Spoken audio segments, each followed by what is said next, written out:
Bonjour.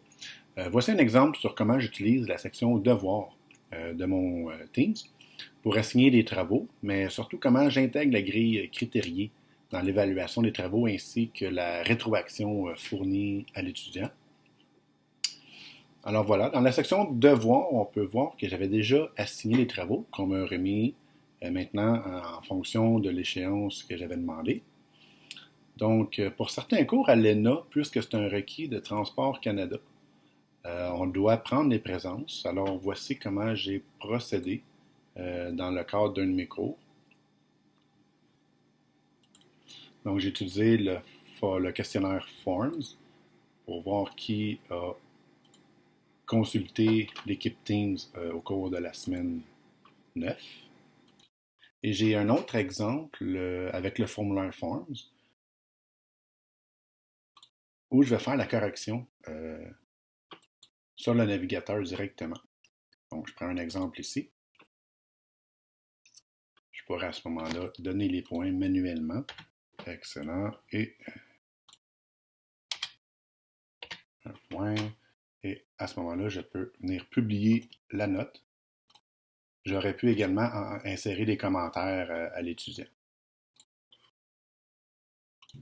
On voit maintenant que j'ai noté tous ceux qui me l'ont remis et il a été retourné aux étudiants. Si j'avais inséré un commentaire, on l'aurait vu à cet endroit.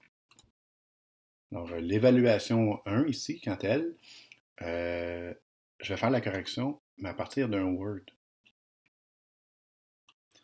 Je vais donc pouvoir le modifier directement dans le navigateur sans avoir à le télécharger.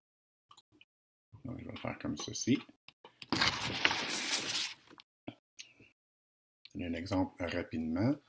Je pourrais, par exemple,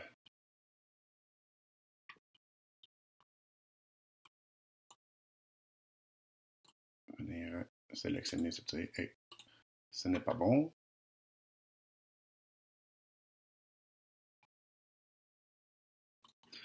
Et insérer la bonne réponse, par exemple. Donner un commentaire bravo. Et ce que je trouve vraiment génial, c'est d'intégrer la grille de correction ici, critériée que j'avais déjà euh, insérée quand j'ai élaboré le travail. Donc, je peux dire parfait, excellent pour ce critère, satisfaisant, et on arrive avec une note de 80%, et on l'envoie à ce moment-là à l'étudiant. On peut le retourner à l'étudiant avec la rétroaction. Donc, je peux voir tous les étudiants ici, dérouler tous les étudiants de mon cours et faire les corrections un à un.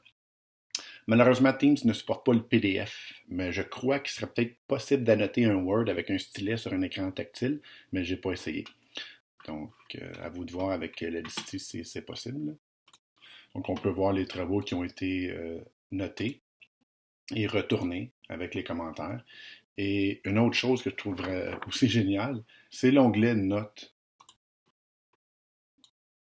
où tous les notes et les états des travaux sont répertoriés. Puis c'est intéressant de mentionner que cette section-là s'est créée tout seul et c'est rempli toute seule. Je n'ai rien configuré ici, ça se fait automatiquement lorsque l'on attribue les devoirs. Je vais maintenant vous montrer comment annexer, au fond, une grille d'évaluation dans les travaux. Donc, dans les devoirs, on fait créer une affectation. On peut choisir le questionnaire forme, ce que je vous ai parlé plus tôt, mais sinon, on peut y aller avec une affectation. C'est ce que je vais choisir. Donc, on peut rentrer un titre ici. Donc, on remplit toutes les cases et on peut ajouter à ce moment-là les travaux à partir de notre OneDrive.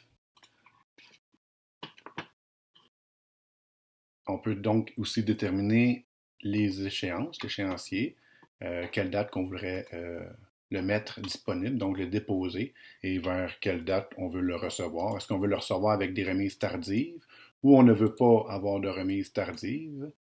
C'est à nous de choisir. On peut également choisir si c'est tous les étudiants qui ont ce travail ou certains d'entre eux. Donc, on peut à ce moment-là utiliser, attitrer différentes versions d'un examen, par exemple. Et une fois que le devoir est inséré, on peut voir que les élèves ne peuvent pas le modifier, mais si on veut que les élèves le modifient, ils peuvent modifier leur copie. On vient le sélectionner ici. Et ensuite, on vient ajouter le barème, ce que je trouve vraiment génial de la plateforme Teams.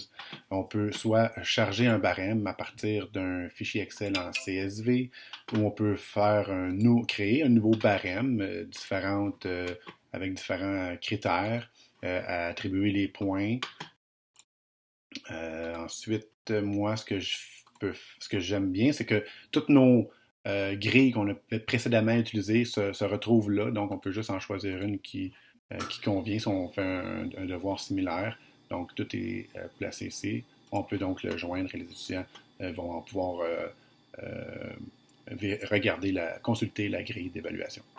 Il ne reste maintenant qu'à planifier le travail. Et le travail va maintenant être disponible pour les étudiants. Alors voilà comment j'ai découvert les joies de l'évaluation sur Teams.